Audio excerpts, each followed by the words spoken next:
And I think we should have another season in the fall that matches that in the spring, which is called spent. Like, we're done. We have worried, we have worked, we have played, we've done everything we can. We've kind of exhausted our reserves and our bank account is low. And so we need to rest. We need to be less engaged, disengage for a little bit and come back into the quiet of our own bodies and minds and let our minds settle down. As everybody knows, this has been quite the season, and I'm glad we're at the point where we are today that we can look back on some of it already. And I just want to invite you to use this time here a little bit before Thanksgiving. At Thanksgiving, we tend to start the feasting, but maybe now we can do a little bit of the fasting. Fasting from the worry, fasting from the anxiety of what might be, fast also from being judgmental, fast from being afraid, fast from being righteous, fast from being political, fast from being separate from some others. Of the forces that move in this world are so much bigger than me, and even though I think I am the center of the universe, at least in my own mind, at times I realize there are more powerful things than me afoot. And they might have more sway on my life than I'm willing to acknowledge.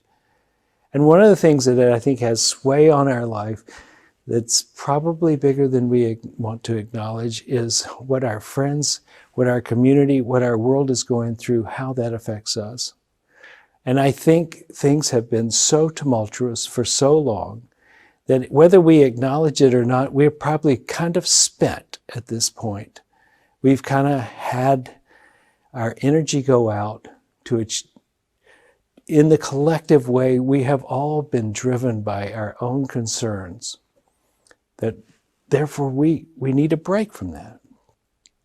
And I think we could start to develop compassion for ourselves in that we need to take good care of ourselves now. I would recommend this idea that for a week, 10 days even, you try not to kill. See if you can do that.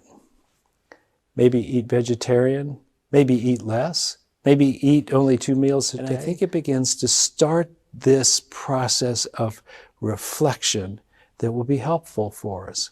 One in which we soften and do not need to defend because we are not so used to being in the aggressor mode. We take ourselves a little bit more kindly because we're treating the world more kindly.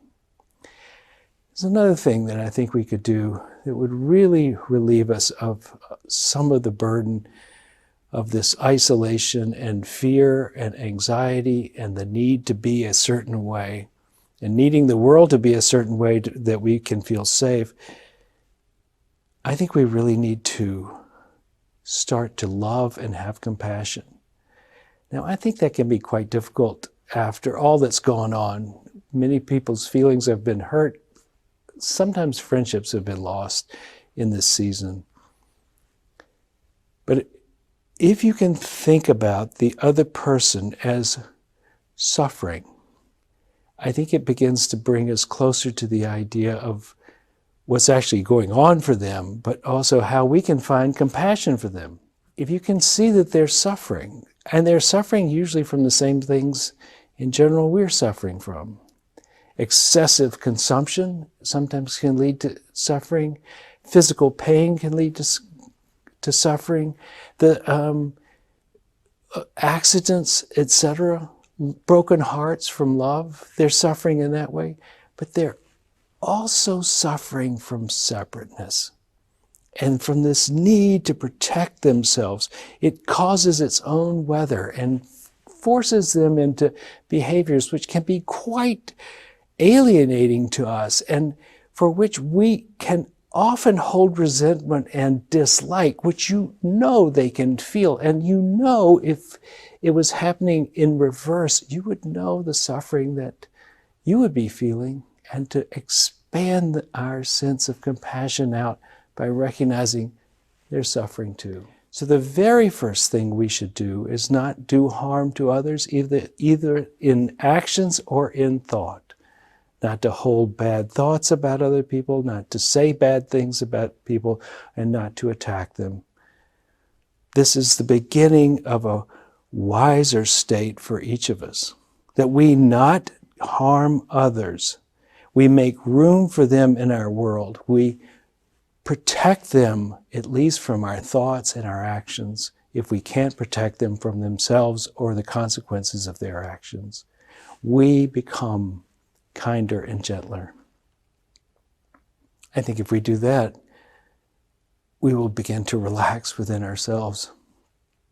That which was spent, we have spent on trying to protect and create a world that seems safe for us, that which we thought we had to have before we could be comfortable, that which we chose for ourselves against others. Maybe we can soften the consequences of that by not harming others, and reverse that trend by opening our heart and starting to love. We can come into our hearts and sit with our hearts open and find the place that's big enough to hold our hurt and that other person. I think we begin to develop into a being who can channel the divine love through our own being into the world. Good for everyone. Holding ourselves in a state of kindness because we are holding the world in kindness. And it is the echo of our intention out that feeds us and replenishes us. Let us join each other somewhere in a field out beyond right and wrong. That's where we should be, in a place of compassion, love, forgiveness,